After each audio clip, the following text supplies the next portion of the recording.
What up, my freaks? RuinusInsight here with part 12 of my Total War Warhammer 3 modded Fay Enchantress Old World Classic campaign.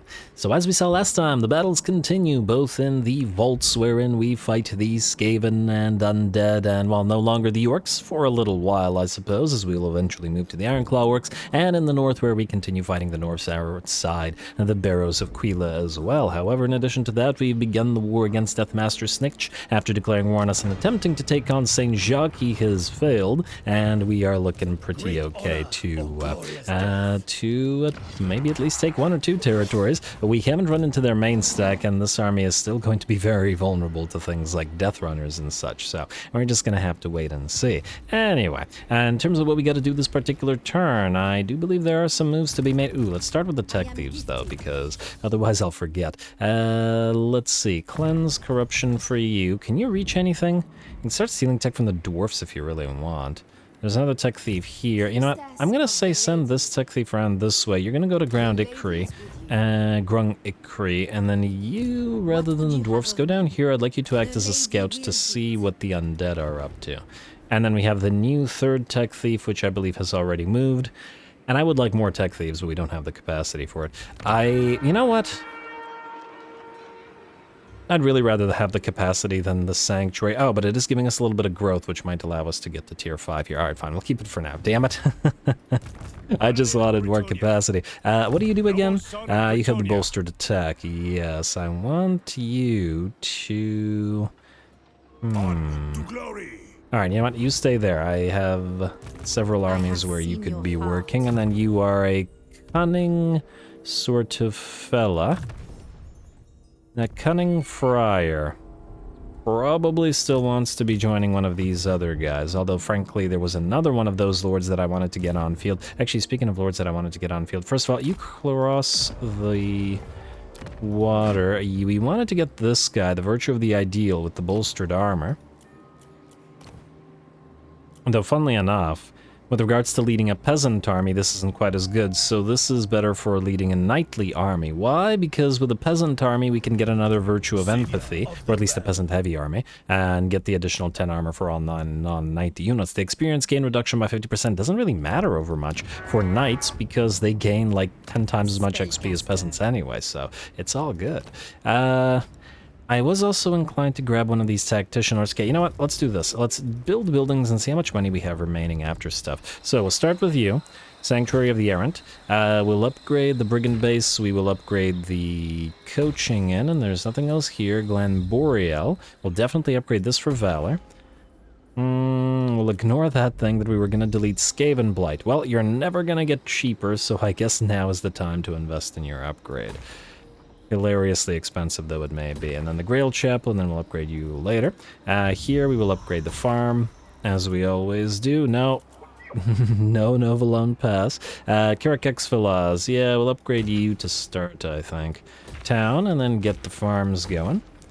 And let's see, we got 16k remaining. Not that much. I'm going to say Dottenburg to start, because it has the pastures, which are going to be pretty critical. And I guess we leave this for now. It doesn't really provide us with anything anymore, does it? Yeah, delete it. We can, in theory, collect some money here, though, not much. You know what, we'll let it be as it is for a little while longer. Although, hey, you know what, maybe start collecting money, screw it. In fact, wait. The vaults themselves, oh, you're waiting for the public order building, so without it, you will not be able to collect all that much. So we'll leave you alone for now. Aquitaine, you're in the same position, and Chinon, I guess we'll upgrade you, because you ain't getting cheaper. And why did I build the training field here? Oh, I was originally thinking perhaps we'd trade the place, and maybe we will, but you know what? Actually, we probably will. Therefore, we want to build as little stuff there as possible in case it gets... It gives it more value once we transfer to the Wood Elves. We want to keep it as low value as possible. And then, Urbimo, you're hopefully fine as you are. Alright, we have 14.7k remaining, meaning... will we have enough to build the stuff at Castle Carcassonne? I don't know, but we do need to still keep recruiting. So in that light, well, let's see what we got here. We will ever need more Knights Errant, so let's build at least a couple of them. Grab a couple of peasant longbows, maybe. Ooh, I was intent on building some men-at-arms with polearms, though admittedly, if we want to go for anti-large, the Brigand variants are better. Oh, you know what? I did want an army to have some Brigand axes. Let's get a few of these guys in there as well. Yeah. Alright, so there's some recruitment. You're switching to Realm of Chivalry as well. Alright.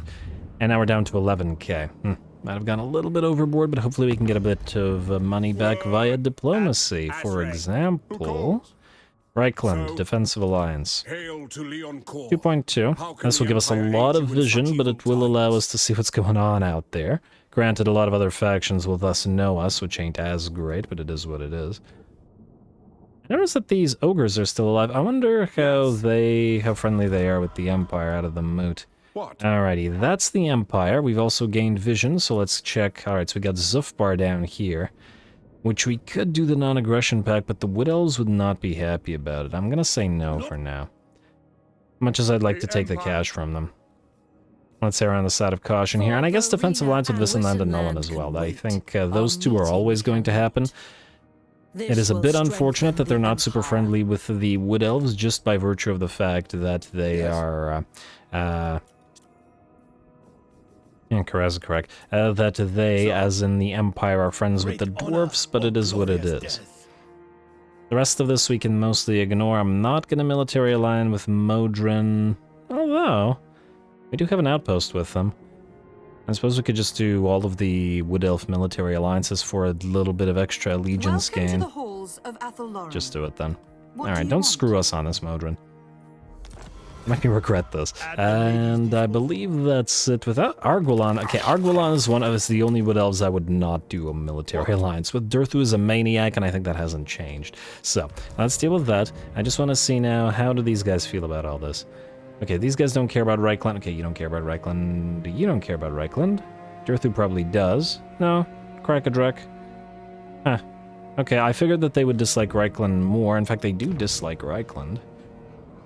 But not as much as I thought, I guess. Alright, fair enough then. And we'll just want to somewhat, if not counteract, at least get Lords of Athaloran diplomacy to get a little bit of extra going. Anyway, I believe we are now free to either recruit or attack. Let's start with attacking. So Fay Enchantress will have Meline d'Outremer reinforce, yeah, like so. And battering those walls down with the Blessed Field Traps is gonna make this a fair bit easier, let's say. Alrighty, you also have at least 1 point. Let's get you... I'm gonna say peasant proficiency rather than engines of war for now.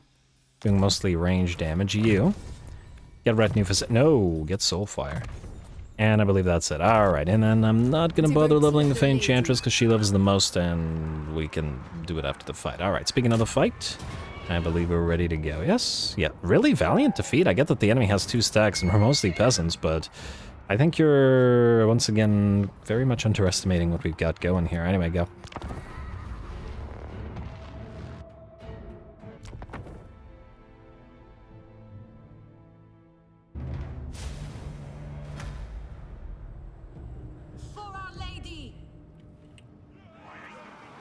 Alrighty, here we go. Man, I can't believe there was a sort of reasonably powerful Skaven faction sort of almost under our feet this whole time, or at the very least very, very close to our borders with the solid units and techs and all that, clearly. But I guess that's kind of the situation with all the Warhammer world. There's always a ridiculously powerful pile of Skaven beneath your feet, just, you know, killing each other. But, well, anyway, we've got a fairly big pile of defenders against us here, including 4 artillery pieces that we're going to have to do our best to deal with. Fortunately, we've got 4 of our own coming in as reinforcements, so either an artillery shootout or otherwise. And we'll use our artillery to dominate the units that are going to be attempting to defend around the breach. Now, we're going to start the battle up by sending a volley after volley into the walls here, though it looks like there's enough splash damage on the Blessed Field Trebuchets to damage the units of Death Globes that are above on top of the walls, despite only aiming at the walls themselves. This is really nice. It's actually one of the reasons that the Hellstorm Rocket Battery, on top of being an already ridiculously overpowered artillery artillery piece on field for the Empire. It's also why it's a really good artillery piece, arguably better than the cannon, for taking down walls and stuff, because similar to the mortar, while actually attempting to hit the wall, it'll also hit everything on top of the wall at the same time and wipe both of them out, whereas the cannon obviously won't do that, even if the cannon does take out the wall significantly faster. But I digress. We've got a little bit of time to wait, so I'm going to just speed this along, and we will take the wall down in, well, if not quite short order eventually, but it'll certainly be sped up once our units make their way onto the battlefield. Luckily, this particular faction, unlike Ikits, does not have a nuke, so they can't wipe out half our force as we sort of get ready to go. And we got a big pile of peasants and knights milling around, waiting for their chance to mosey on in. And once again, I am really happy to see all those different banners aloft. It's just great. I got the sort of classic fleur-de-lis banner here, and like that the little different types of banners that the infantry carry. It's great. Again, now I can no longer play without this mod, so be prepared to constantly see it. And again, I would like the AIs to get the banners too, so anyway, I digress. Let's speed this up speed it up again as we get back into firing position, or get into firing position, and there we go. Now all of our trebuchets are firing away. Both the blessed and the non-blessed. Again, I understand that the blessed ones are just a straight up upgrade to the non-blessed ones in many ways. A little bit less so in SFO, I think, than in vanilla, where there's basically no point in using the irregular ones over the blessed ones, but there is an argument to be made for single target damage on the non-blessed ones, which have base missile damage 250 and 50, and less explosion damage, whereas opposed to the blessed ones, which are basically all explosion damage. So I guess you can use the regular ones against like a single entity and probably do more damage, but at the end of the day, we have other sources and other ways to do that. And in that particular army, it's there for flavor. Anyway, this is going to take a while. I'm going to speed it back along. As we take out whatever units, I think we've seen a fair few of the stones drop down on the enemy below. And hello! The enemy Plague Claw catapult crews didn't want to wait, and looks like 2 of them have moved away from the other enemy artillery pieces and are now firing back at our own artillery. Lovely. Oh well. They can fire at us, and we will fire back at them if they only have 2 and they have to move in where we're already positioned. We should be able to carry the day there. Ooh, I do like to see the high arcing shot artillery sort of engage each other and trade shots. I think it's quite nice. Plus the sort of blessed trebuchets firing off their blessed projectiles as opposed to the plagueinated projectiles of the Plague Claw catapults. I also like the fact that neither of the artillery can actually see each other. They're effectively just firing where the enemy artillery is firing from. Alright, either way, it looks like the first of the enemy Plague Claw catapults is pretty much done for. There we go, with our artillery destroying them at long last. Granted, the accuracy does leave something to be desired. Though, as I recall, the Blessed Field trebuchets are also considerably more accurate than the regular rock variants, though I could be mistaken. Again, it's been a while. Anyway, in the meantime, we do have a flyer on field, and the Paladin's going to take out the Warlock Engineer on top of the walls pretty handily, I would imagine, especially with that Grail Banishment on him. Alrighty, and the reason we gotta get this guy out of here is because we do have other flyers, including the Knights of the Algorithm Royal Pegasus Knights, so we couldn't send them both in together with the Paladin, at least not yet, because we don't want to get them stopped by the Howling Warp Gale. In the meantime, while the Paladin is dueling, and, well, defeating, I should say, the enemy Lord, who's down to, or the enemy Warlock Engineer, who's down to 10% of his HP, the rest of our army is at last making their way forward to the enemy settlement, and the Warlord moved up to help the Engineer and then backed off as soon as it was apparent that that was not going to happen. Alrighty. In the meantime, the first of our units will make their way through the breached wall and the gate, with our Grail Knights and Guardians charging through the enemy blobs, as usual, and doing a solid maybe 45% damage to the Plague Monks that they collided with. Now, the main thing here is to get these guys all distracted so we can send our other units in, especially the units of knights. Knights Errant. The Knights Errant are the ones that will need XP in this particular army, and frankly in most other armies. And we need them actually fighting and gaining as much XP as possible, because these guys will have a long way to go in order to become Pegasus Knights. They gotta earn it. While the Royal Pegasus Knights hover above and, well, don't care. In the meantime, the Fay Enchantress is going to move forward, trying to get her through the mobs of enemies, and will clear her way with an Awakening of the Wood before the Knights, Grail and Errant alike, charge through the clan rats and whatever else the enemy have, and just start charging over the bridge there. Heck of a lot of knights, while our units of reinforcing piles of peasant bows move in to reinforce and pincushion any remaining plague monks, because they're unbreakable, and then we'll start setting them up within the breached portion of the enemy wall. Or settlement, I suppose. The reason that the Fay Enchantress wanted to move forward was to cast a quick Del Willers below on top of the enemy artillery crews, and it looks like it does destroy one. It destroys both of the units remaining. So, 2 of the artillery pieces brought down by our artillery, and then the other 2 brought down by the Fay Enchantress, and we no longer have to worry about them. Lovely. It does look like we took a little bit of damage on the Knights of the Algorithm here, but the anti-large projectiles of the Poison Wind Globadiers, in combination with the Night Runners and their Shuriken, are very dangerous to low entity units like this. Though not for long. Oh, I like the baton with the Grail there. Nice. Alright, and it looks like we're well and truly engaged with the enemy, starting to take a little bit of damage on our Knights Errant, in part because there's an assassin and a warlord that we sort of trampled and just ignored with our other units. Gonna have to send some paladins to clear them out, while the Knights Errant peel away into a different direction, crossing the other bridge because there are other units out there.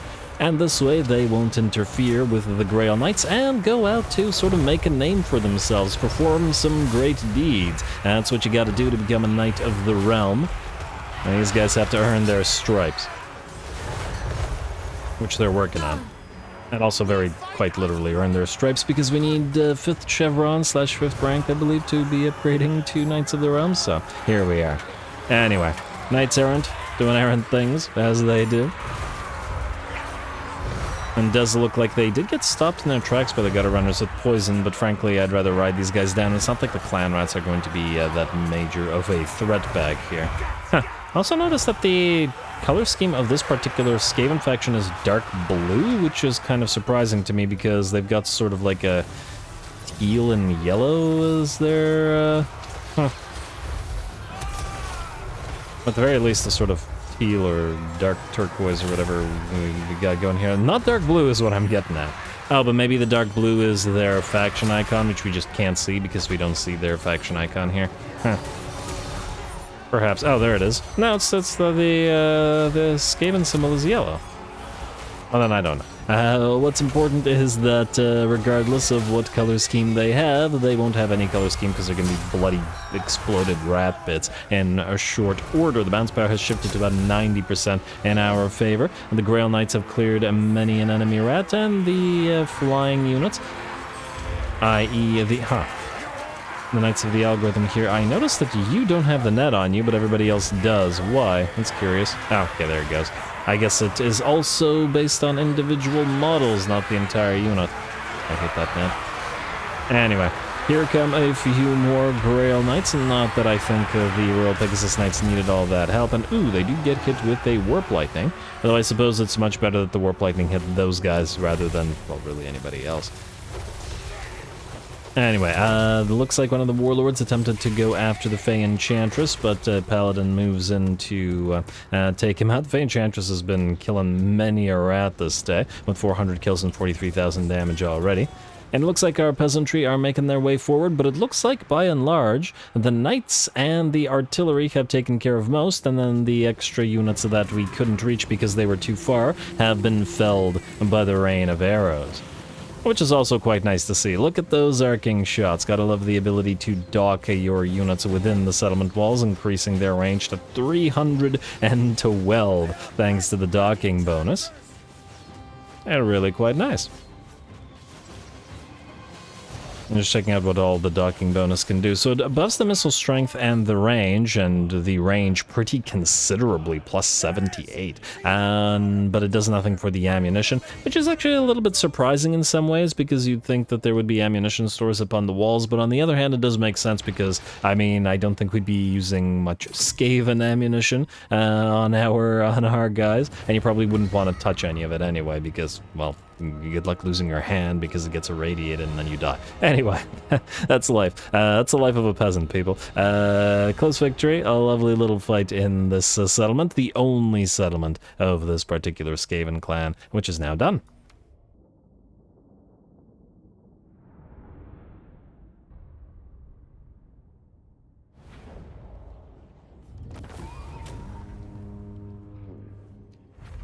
Alright, there we go. A lovely little siege with our Knights Errant taking the most damage by far, but unsurprisingly, since we sent them in where the Grail Knights and Guardians were fighting, and these guys need to rack up that XP if they ever want to be Pegasus Knights. So, yeah. Speaking of the Pegasus Knights, 30k damage is a pretty darn solid. Not quite as solid, mind you, as the 52k on the Grail Knights, but being on par with the Grail Guardians.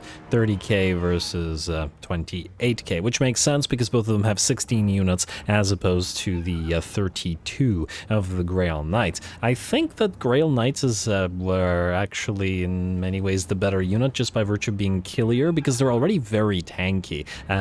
Certainly the Grail Guardians are tankier, but I think I'd trade a little bit of killiness for a little bit of tankiness in this particular case when you're already just a bonkers tank. So there is that, but I still think the Fay Enchantress wants 2 units of Grail Guardians, and frankly, if that makes her battles a little bit harder in the late game, that's not necessarily a bad thing. Occupy.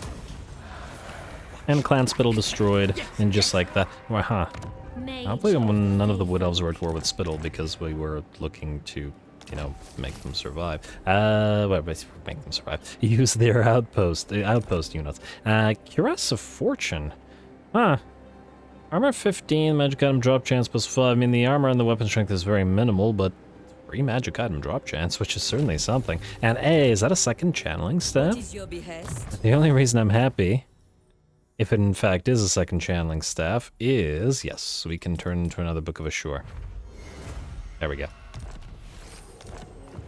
Alright, well, that's good, especially for Beast Lore Lords, because being able to cast a Flock of Doom at even more ludicrous range really does help out nicely. What do we have going for us now? So, Fay Enchantress, you've taken Keferkamaz.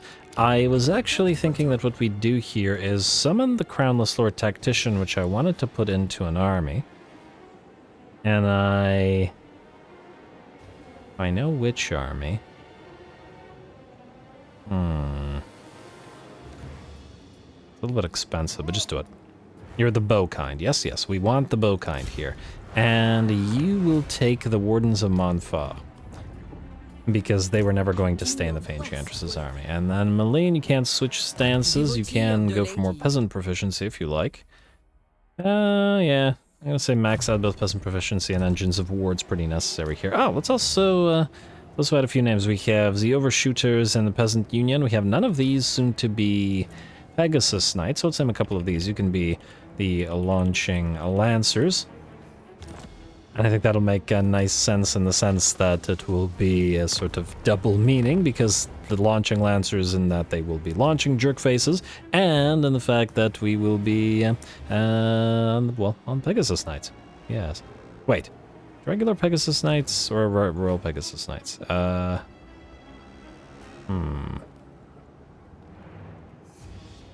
Because I don't remember our Royal Pegasus, our regular Pegasus Knights, do they have swords or do they have lances? I know that Royal Pegasus Knights have lances and Royal Hippogriff Knights have lances.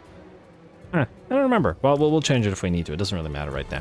What does matter, let's do another one. You can be Star Chasers, which again makes sense for Flyers. Lovely. Alright, so that's good for you guys. I believe I wanted another Lord, but we can maybe save the money. We'll use Jolene to transfer, because we need to deliver some of these units to this army. But yeah. I think we need like 20 or 30k next turn, and so I think we'll just save it for now. Yeah. Anyway, what else do we have here? Did I name all 4 of these trebuchets? While we have this army, we have... Oh, none of the Blessed Field trebuchets are named. How about this guy? You can be stones... It says stone throw. Okay, fine. Stone throw away rather than stones throw away. Fine, fine, fine. Let's do that. And, okay, good enough for now. Let's see what else we got this turn. Bertrand. Okay, so you have a very specific couple of actions here. First of all, you will obviously besiege Barrows of Quila. They should, in theory, sally out and attack us next turn, because their army is significantly stronger than ours. Then you will you will aid in the besiegement here. You will... I'm wondering whether we should besiege with you.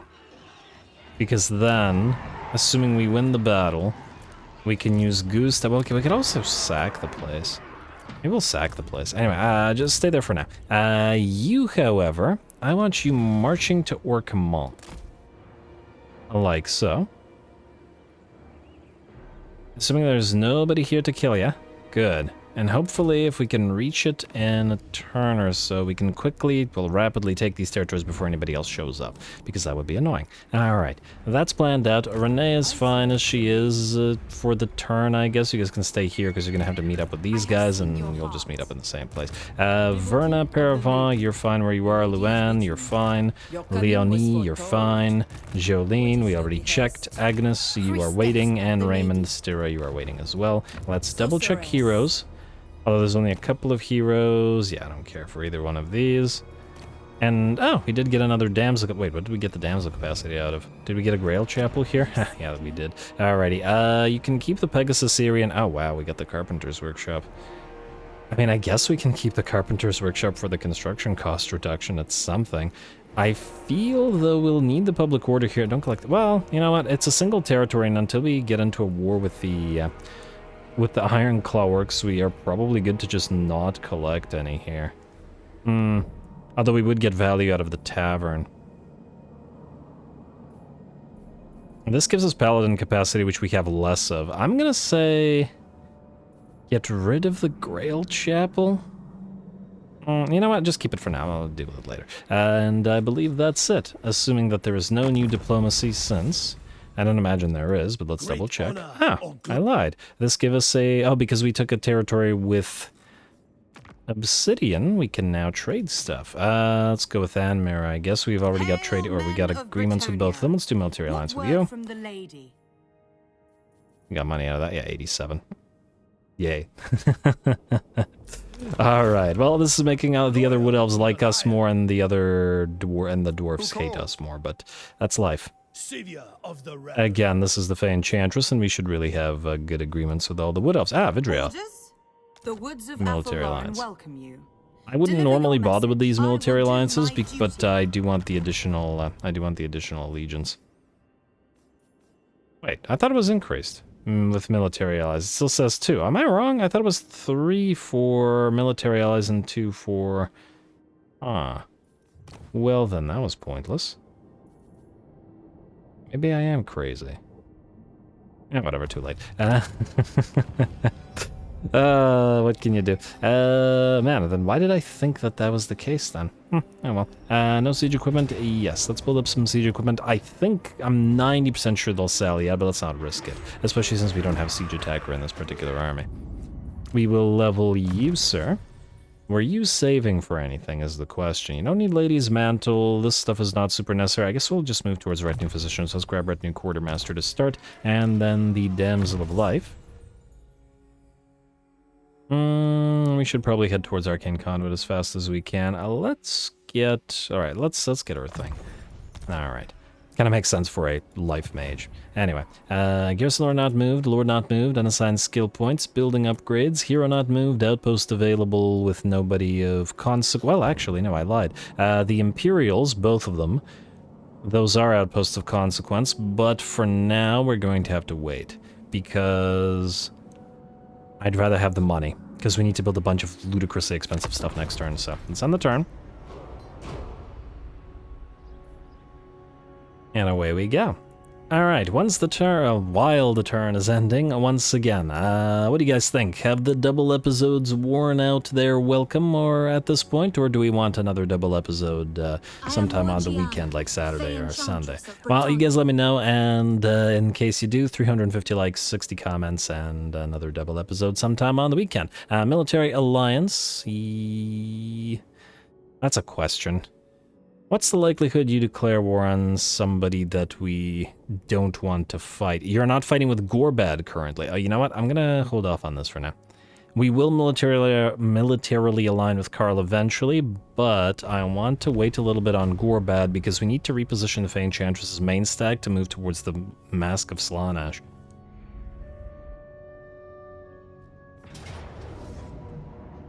Alright, it looks like these fellas will indeed sally out against Bertrand. Good. Good for them. Pyrrhic victory, casualties high. Well, I would certainly expect so. We'll have to be careful about the boar boys and boar boy biggins and trolls and black orcs and then unite goblins because of the spin and loons. So, and the orc biggins which will outfight our melee. So a fair bit of them. Yeah.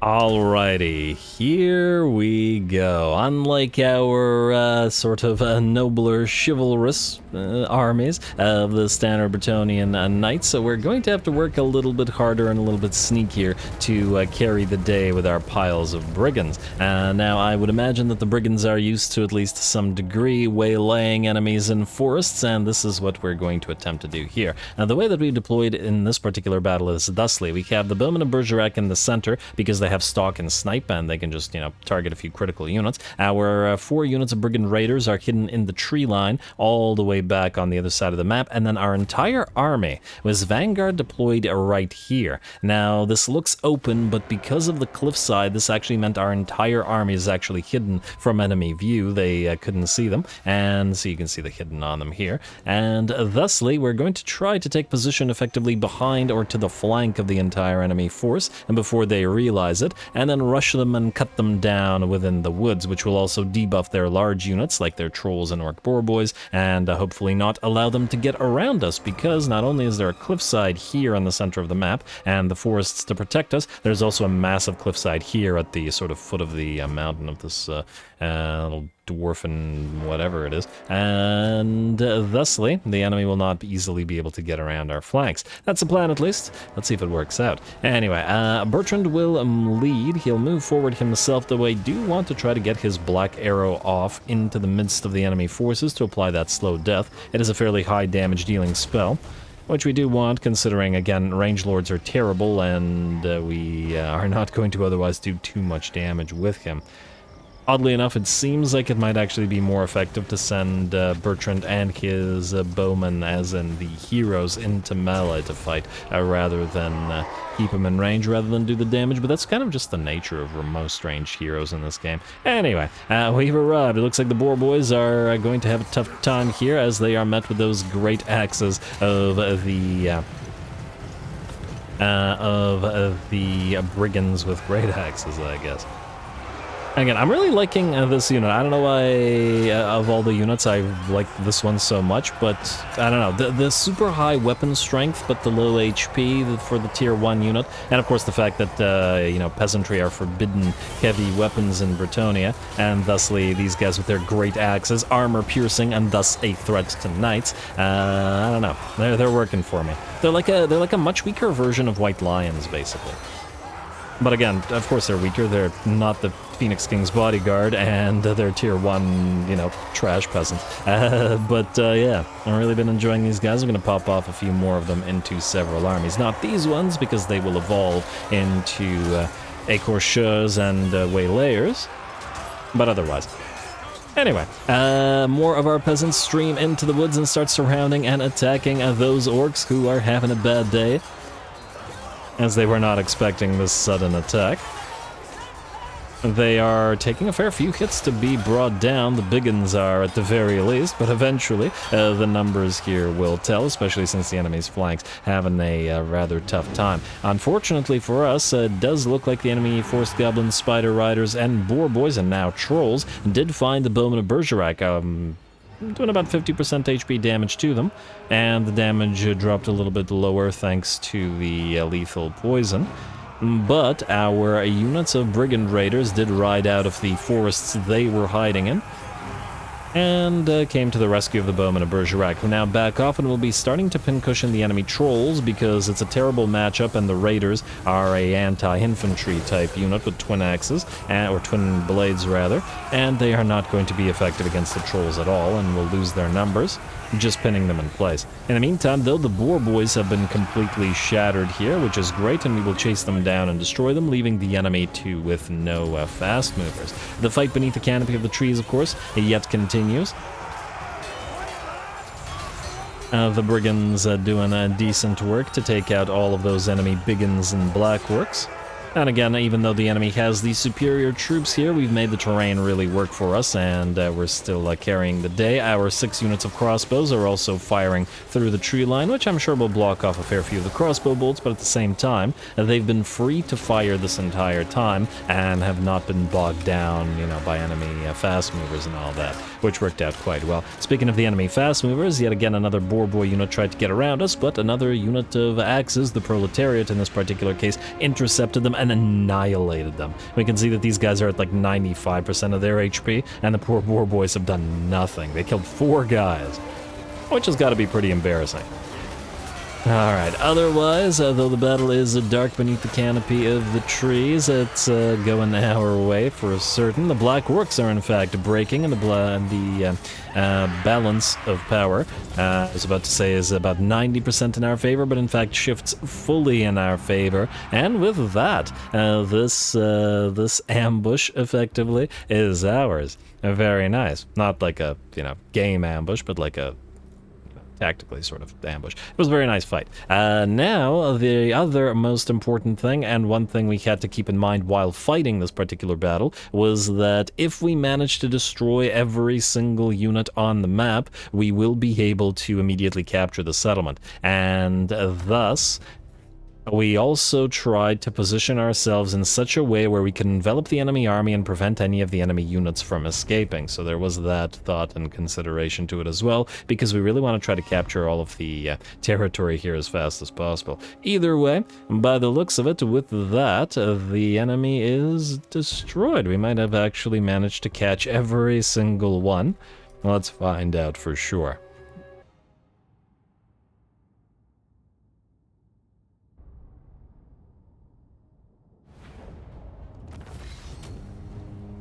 Ooh, alright, there we go. I was not expecting that to work as well as it did, but we were ultimately able to destroy every single one of the enemy units and thereby not have to waste a turn re-attacking the settlement or sacking it or anything like that. We can occupy it immediately as it currently is. Got solid work out of the Bretonnia People's Front and Le Bourret, wait, I don't remember if there was an accent there. I just assumed that there is. Both of which cover around 20,000 damage, 26,000 damage on one of the brigands, and that is pretty darn good. Less on the Bowmen of Bergerac than we would be used to. Still 30,000, which is solid, but they did get charged by 3 enemy units of cavalry. And speaking of cavalry, our Brigand Raiders did very well in this particular army as well. Though they are not staying in this army, they will be evolving to Eremo Chasers. We will occupy the place, like so.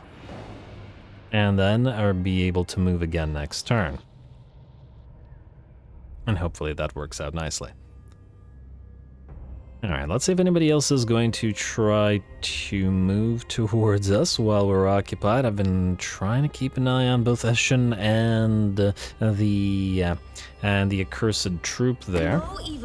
Corsairs of Spite, you are offering us peace. Is it because you're going to attack one of our caravans, which is in range of you right now? It is a possibility, because we're about to find out. We could just peace out with them and then guarantee it. We do have 2 caravans going by. Frankly, some factions would not be happy about this, but at the same time, It's a decent chunk of change and keeps both of our caravans safe, which, if they get destroyed by their armies here, would be several times this. You know, I'm gonna peace out, even if some of the factions don't like it. We do have the errantry against the Dark Elves, but, well, we wouldn't be able to get there in 10, 12, whatever turns remaining anyway. Because our armies are currently busy. At least until we get more armies. We currently only have the one recruitment province. Frankly, we could speed matters along with the second one, but we are starting to run a lot lower on per turn income than we once were, so there is a limit to the number of armies we can output currently. You want a defensive alliance? Not yet. I would like to trade this, and then we'll see about any of these alliances of yours. Greetings. Who seeks my wise Sithrall, we are already in a defensive alliance. You want a trade agreement? I wonder if any other factions want a trade agreement. Well, I'm going to still do this, because we may as well trade with all the Wood Elves as well. The lady grants And you what a is this? blessing. Montfort, you want a military alliance? Not right now. Just a tiny bit busy. What is this? Strength through pain gives us 2,000 XP for one of the caravans. Yeah, sure. Now that we can set post construction, free hedge wizard, another trickster shard, glittering. Oh, and brass cleaver. Our mission is completed. That would be this. The mightiest fortress reached tier 5. Okay, so the first thing, while we have the dwarf construction site here, we will upgrade this stuff for free. Yes, including getting another sacred pool here, and what is the most expensive building that we have? How much, okay, actually, let's check it where we don't have reduction. This costs 2.5k. This costs also 2.5k. They're the same, eh?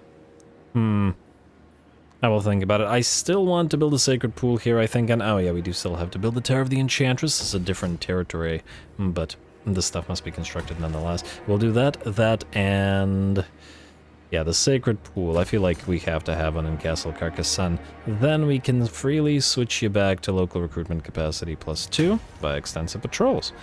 Alright, and Ferignac. What other thing can we build there? We could go for the siege workshop for the adjacency construction reduction, but frankly at this point, I'm almost tempted to go for the armory instead, but there isn't a lot of things that we can actually recruit out of this territory. We could, I suppose, get rid of the Chapel of the Lady, which would enable us to construct. Oh, but we don't have the Royal Menagerie here. But we could, at the very least, construct the Royal Barracks, which would enable us to build men-at-arms in this location as well. Though it would be a drop-off in cash. Maybe it would be beneficial to have multiple of these.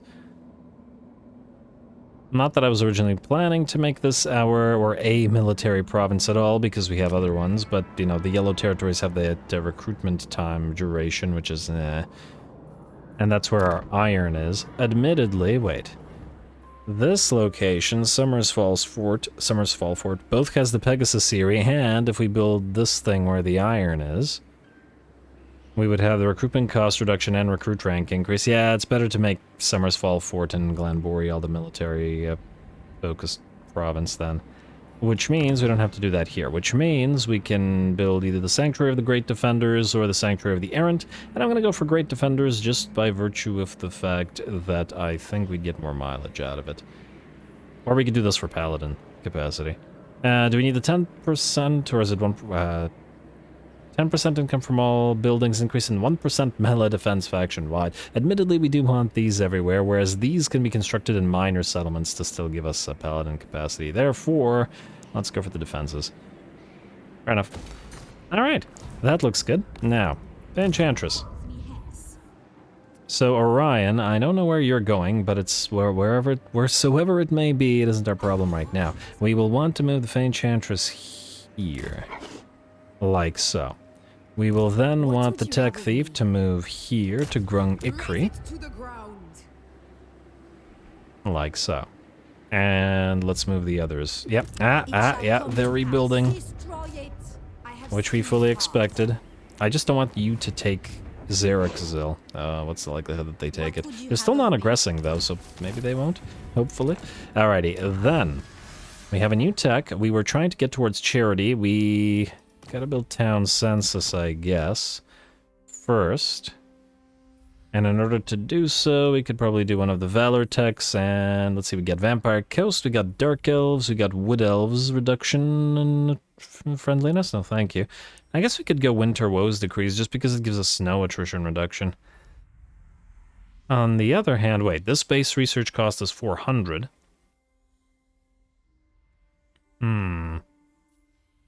Town census...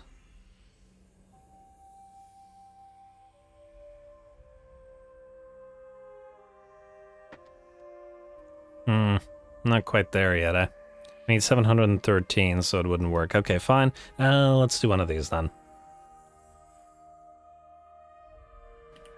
Sorry, losing my voice a little bit today. I'm not entirely sure why, but it is what it is. Winter Woes Decree, I guess, for now.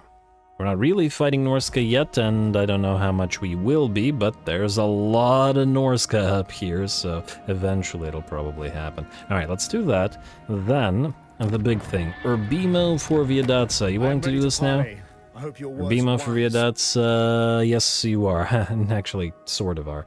Defensive Alliance, we could even do a trade agreement with you. I mean, might as well if they're right there. They are not disliked by the Wood Elves. So I think that's all fine. Sartosa might attack them, but it is what it is. Alright, let's take your money, we'll take Viadatsa, we'll take Urbimo. Yes.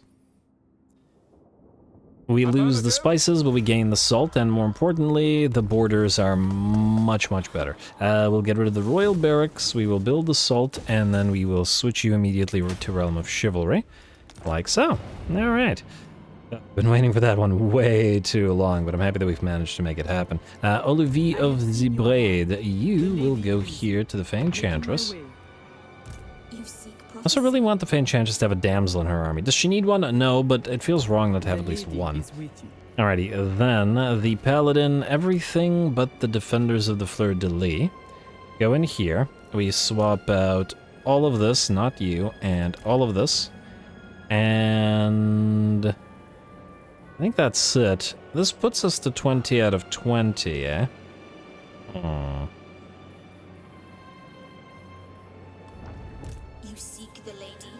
So yeah, I think... oh, well, we were going to take this Paladin out. Oh, and replace him with a Lost Son. So we don't have one of those yet. Oh, that also reminds me. Unrelated, but we have these guys available now. Huh, we have a Spy with Confident, with Rabble Rouse, meaning it's thusly not going to be as useful on Lords, meaning we should not use Lords with this. Oh, and this one is Cunning. Alright, let's actually get both of these guys on field. I'm actually quite curious to see what they do in terms of their buffs. Target practice, reload time for all types of missile troops. Oh, that's interesting. It's not a crazy amount, but 5% is 5%. Ah, each one gives +3/+3 for the Brigand armies. So, anywhere... and armor for Brigands. And weapon strength for Brigands. A little bit of ammunition upkeep reduction. Yeah, we're probably going to need a fair few of these, which means we will also most likely want to increase their capacity, which means building a few more of those outlaw buildings. Yeah. Alright, fair enough. Probably in the south if we can, as well. Alright, actually, while we're checking heroes, let's check any new heroes. Booze Cravings again. I like Booze Cravings. I get that, but I would prefer the faster moving one. You have Crusader, Coordinated Carnage for Bretonnian Knights, actively buffing heroes. I mean, it's okay, but only hero buffs is not that big of a deal. Oh, Greater Magic Bond. That's always very nice to have. And what do we have here? Guardian for non-knights, but you are a Damsel of the Heavens. Do we want a Heavens caster in any of the peasant armies? Or peasant-heavy armies. Curse of the Midnight Wind is fantastic, but I wouldn't take it over the Curse of Anra here, as well as all the other stuff in the Beast lore. I just happen to like the Beast lore better than the Heavens lore. I'll think about it. Let's leave those as they are for now, but... maybe we'll pick that up and put it somewhere. Then I should giggle. Anyway, Bertrand, we need to head to Orcamont. I don't know whether we can reach it in one go, but... you can apparently reach it from here. Let's make sure that you definitely can by putting you here. Then, we have the Bearers of Quila. I'd like you to march stands here. And we'll need to try to take both locations. Please tell me you're going to be in range. Okay, I really hope so. Alright. And then book it back here before the other, or before the Bordelot errant, and whatever factions they have confederated here. I wonder how many legendary... Yeah, 1, 2... Oh, he's got Artois. I think I saw another one. Alberic has... Oh yeah, he should have... Huh? Where I'm missing one. Where are you going? Oh, you're going this way, that's right. Alrighty, well, we'll ignore that for now. You go this way. Alright, good. And where did that little fella go with the Wardens of Montfort? You're heading this way. Where are you going? Alright, you're all technically speaking fighting Bilefitch and the clan Fester.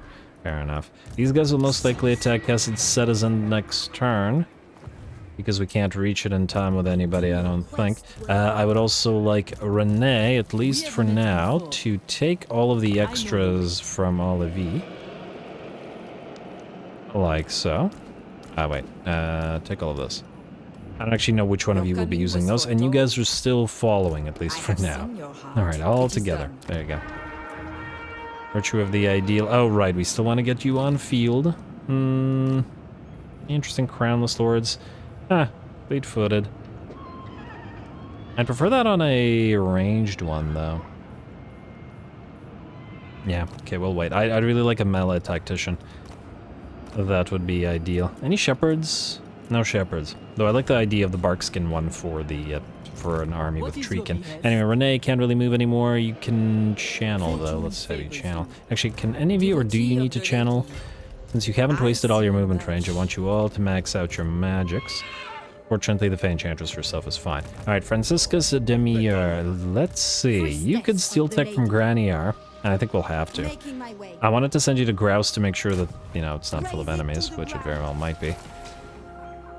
Alright, and then you, Inez, will proceed back to Ferignac rather than Saint-Jacques, I think. I don't like to be close to the territory where we might get ambushed. You will, I guess, head to Guanier. What do we have here? Alrighty, a small amount of rats, go figure. You Rampager standard, go on. Actually, that's a question. Charge bonus and overzealous speed. Actually, I think that's probably better on you for now. Though that unit is not going to stay in this army. And we are supposed to make some deliveries to this army, which currently has a dearth of 6 troops. The Companions of Quenelle to be replaced by... I'm not entirely sure, maybe a paladin. But anyway, 6 troops.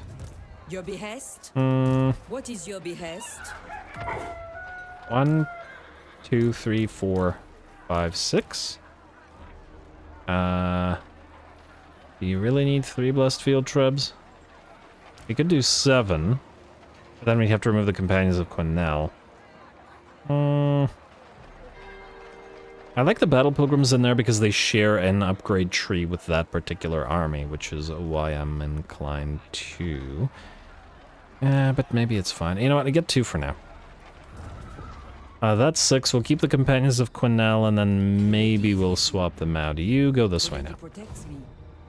Go make your delivery, and that army will be complete. And then Alicia will need to continue recruitment. We got 4 of those brigands with great axes. I'm not entirely sure how many of those we'll want. Let's keep building knights errant, because they need to be trained up to, you know, better knights. I did want to get some brigand raiders for a specific army.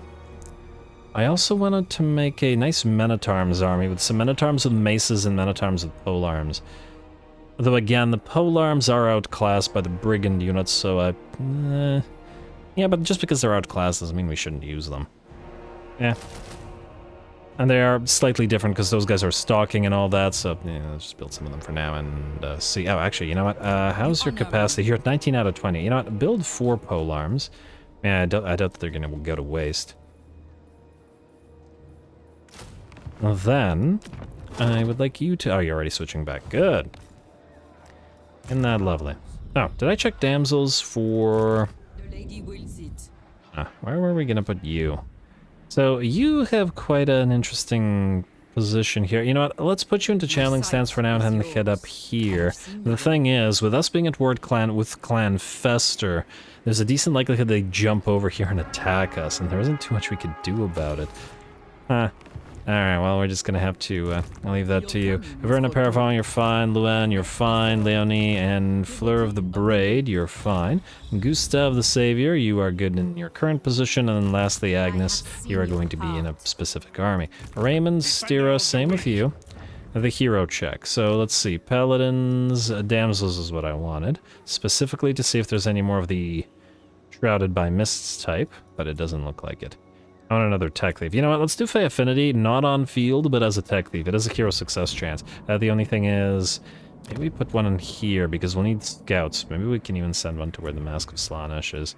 They're going to annoy us eventually anyway. Yeah, let's go Fay Affinity. Though once again, Greater Magic Bond is quite nice for, you know, non-tech thieves. Oh, we could name some of the tech thieves now. Let's do this. Specialist, Steel Tech, and I'm gonna say Block Army to start. It's the more important one. And we got 4 tech thieves that we can name. You can be La Tech Thief. The obvious one to start. Okay, let's do the other. The other ones. You, other tech thief. You will be. Let's see. We have Jean de Yoink. There we go. Alright, that's 2. Then we can go rename you Tech Thief 2. La Femme Nikita, like so. And then we got one more, at least for now.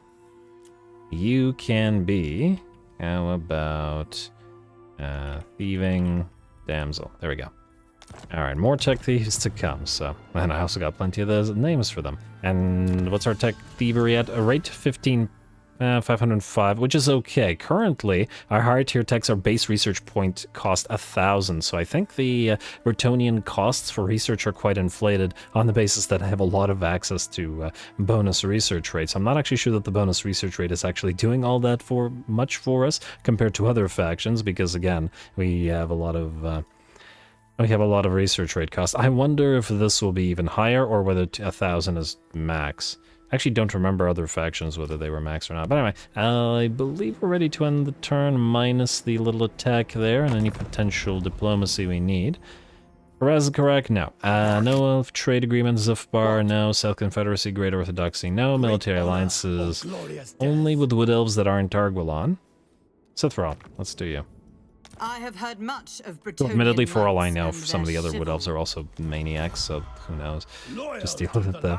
And Aquitaine, don't really care about you. Okay, now we're good.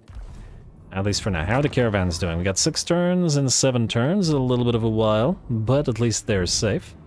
And they shouldn't be traveling through any enemy territory, at least while we're not at war with the Iron Claw Works, which will eventually change, but for now we're okay. Alright, let's do...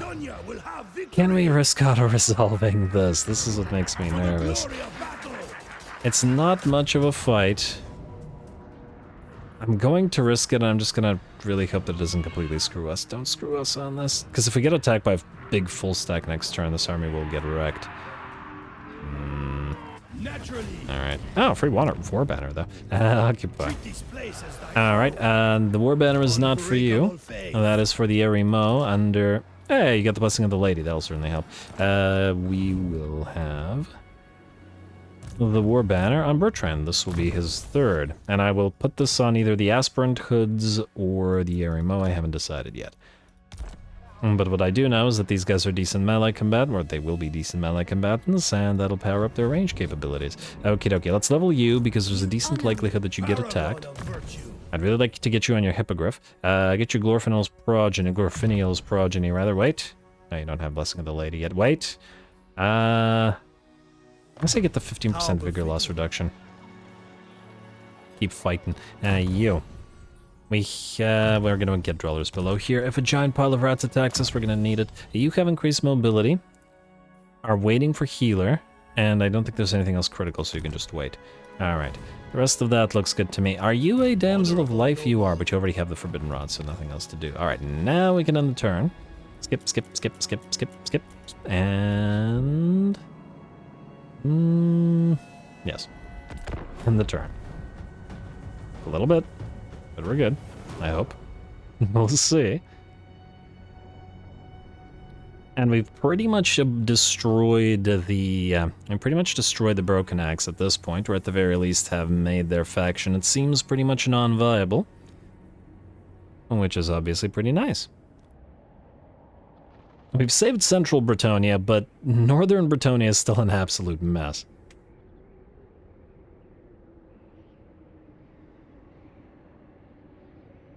Alright, it looks like no attacks from the Broken Axe. I was hoping that there wouldn't be like an ambushing army waiting for one of our lords, since they're all, you know, by themselves now.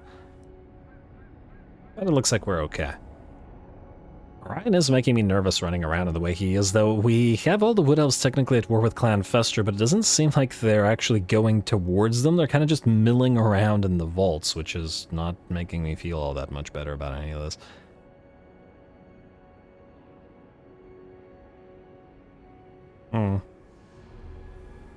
Is there anything we can get in the Fay Enchantress's army and the Bretonnian roster that has Siege Attacker that isn't Field Treb, or are we forced to keep Field Trebuchets with her army forever?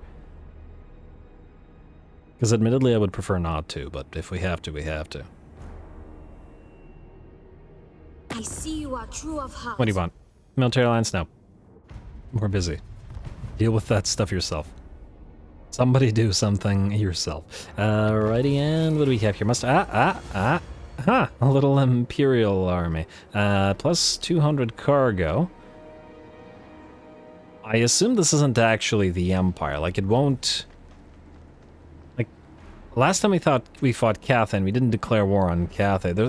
I vaguely remember at one point where I fought a caravan battle and it forced a war declaration. I'm pretty sure this is one of those situations. Also, this is a rather small army, so I think we'll... Attack... On the other hand, should we really be attacking... Yeah, you know what? No, this feels wrong. It's an Imperial caravan. Should the Bretonnian caravan really be attacking? We could easily win it, but... Oh, you have got to be kidding me. A level 20 hero wounded by a level 5. Really? I'm 99.9% sure that this would have been like a 0% chance to success if it had been the player heroes.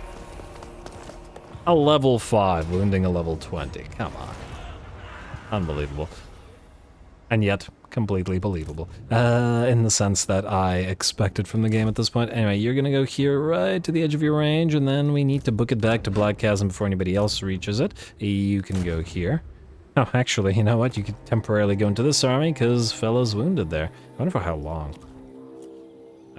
7 turns? Oh, you gotta be freaking kidding me. Okay. Annoying it. Huh? Okay. Well, the game's gonna force us to fight that. You know what? I might just do that between the episodes. A silly little kind of non-worth-it fight. Or glorious death. Protector of the weak. You know what? What we're going to do is this. You will go here to Grouse. You have 1 turn of tech thievery. I guess we could go for Visaya. Scout Ruins, it's free XP.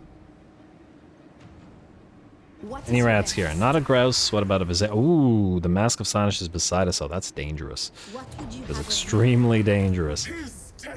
I don't think she's going to immediately attack us. Oh, right. I was actually going to send one of you up here, but we could still do that later. But this has me extremely concerned while this army is not ready. At the very least, if we back off from Guanyar, she's unlikely to immediately attack us, I think.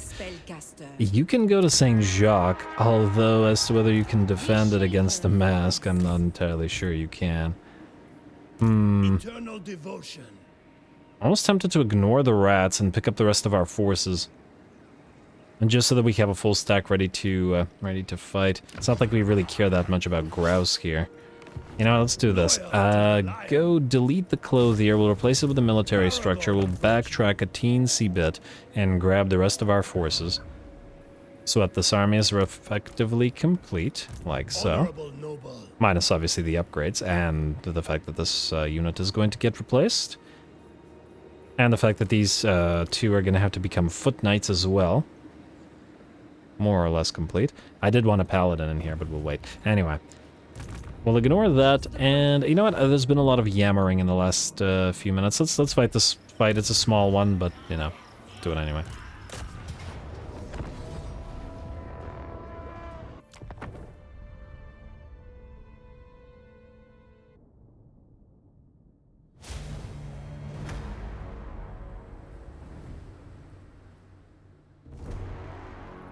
Alright, just like Bertrand the Crownless Lords don't make a speech pre-battle, I keep expecting a speech, but again, it makes sense for the Highwaymen not to yell stuff before getting or before engaging in a fight. Anyway, the last fight between Grom the Paunch and Bertrand the Brigand, who has pretty much curtailed the advance of the orcs here and done so quite well, saving sort of central Bretonnia here.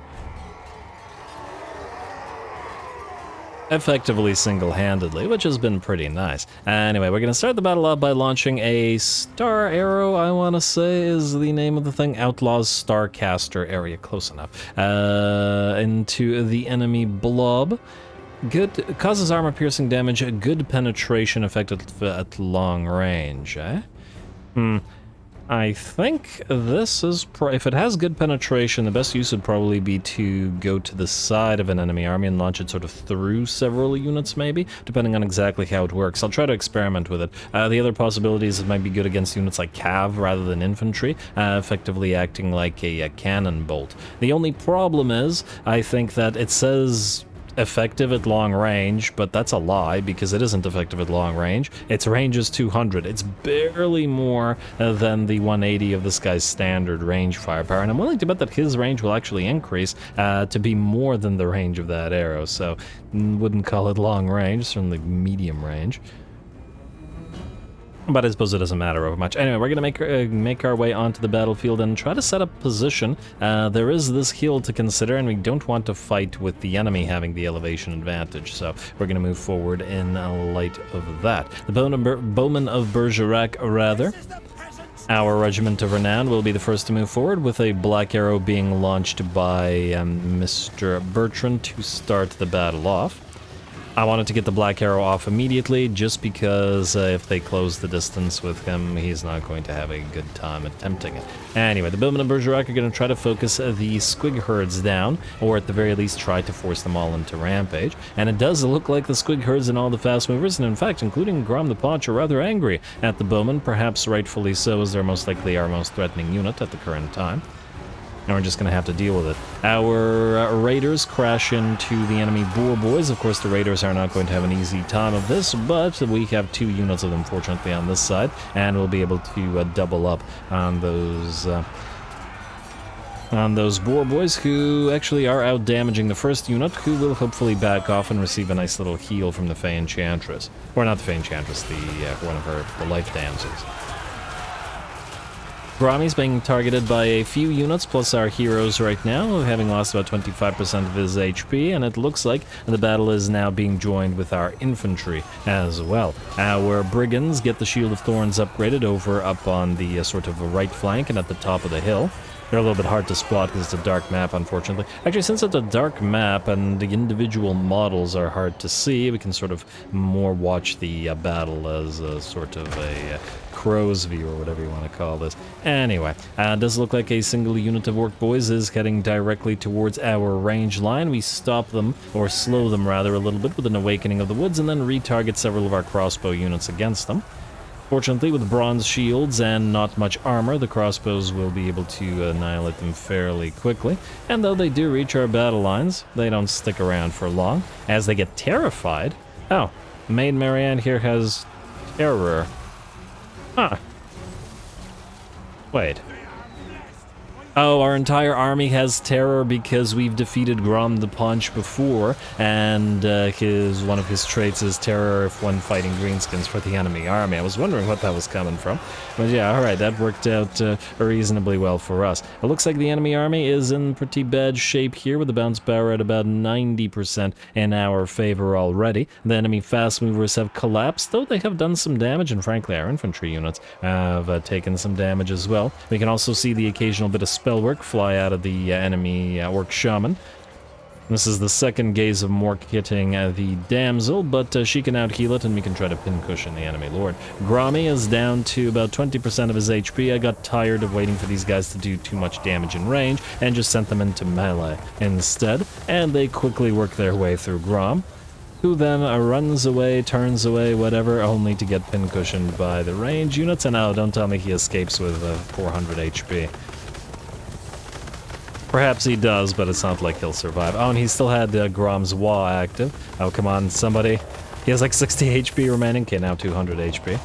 Hey, there we go. Looks like one of our heroes does manage to bring him down at last. Beautiful. Absolutely beautiful. And with that, the battle is actually not quite ours, very nearly ours. The infantry blobs that were fighting each other at the top of the hill were still very much in the fight until Grom shattered. But now they too shatter, and with that, the broken axe is broken for good. Very nice.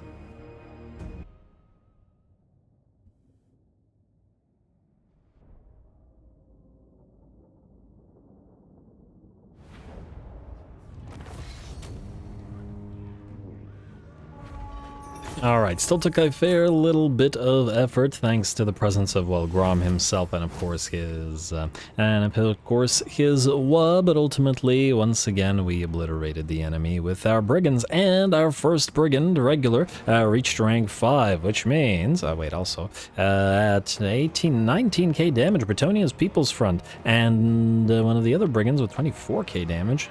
You, I think, will deserve a name shortly. Menontites did okay at 8.5k, but we're outdone by a fair few of the other units. Anyway, we will occupy you now. More diplomatic relations with High Elves, yay, but with our first tier 5, you, sir, will be upgraded to a Brigand Écorcheur, which is still a twin blade, by the looks of it. Meaning the base, like I said before, the base twin blades thusly have no real purpose, because it's a direct upgrade to it, just exactly the same unit but better, and one that isn't expendable. And whereas the Brigand Waylayers are different because they are halberds rather than great axes and have less armor piercing damage. Although, fair bit, but I really like the idea of the great axes and how they look. And, yeah, you. There we go. Our first higher tier Brigand with armor sundering on them. We'll see how they perform, and soon these guys will all be upgraded because they're certainly heading towards where they can be. You, start heading down. We got to get to Black Chasm as fast as possible. And since we've upgraded our first unit there... Wait. What rank do you need to be? Is it also 5? 5 for Erimo, and... Wait, you can be upgraded to Erimo Chasseur? Really? But you have to be rank 8 to be upgraded to a Chasseur. I should have just gone all Brigand crossbows and not even bothered with the Raiders in this army, because we'll have some Raiders in another army. But anyway, since we're upgrading units in this manner, Fay Enchantress, first of all, let's move you close to Casa de Cetizen. We just have to knock this faction out after all. Fay Enchantress. And before we fight anybody, this unit of Grail Knights is now ready for finalization into a Grail Guardian unit. 2,000 gold for the upgrade, but certainly worth it. And of course, we immediately get them their immunity to contact effects. Also, somebody requested that the title of this episode, when these guys finally be upgraded, be Gaslight, Gatekeep, Girl Boss, Grail Knights. Unfortunately, the current title is all I could fit, so just deal with it. Anyway, with that, folks, we're out of time, and I'm going to call this episode here. Next time, we wipe out the Barrow Legion for good and book it fast as we can immediately towards the accursed troops, since we're sharing a border now, and there's a very distinct likelihood that we get attacked. We also need another army over here because we won't be able to fight both the Slaneshi and soon the Dark Elves and the Clan Eshin all at once. But once we've wiped out the Broken Axe, we can send Bertrand the Brigand to help save Lewin's realm and the absolute chaos that it's in, and maybe build another army to send up there. Frankly, I'd like to build an army with the Knights of the Lionhearted at the head of a bunch of knights to save, you know, Lewin. Because it makes sense, because they're the Knights of the Lionhearted. Anyway, yeah, more to come, so stay tuned. Don't forget to leave those likes in the comments below, including and especially the threshold if you're into the double episode thing. All glory to the algorithm, and thanks for watching.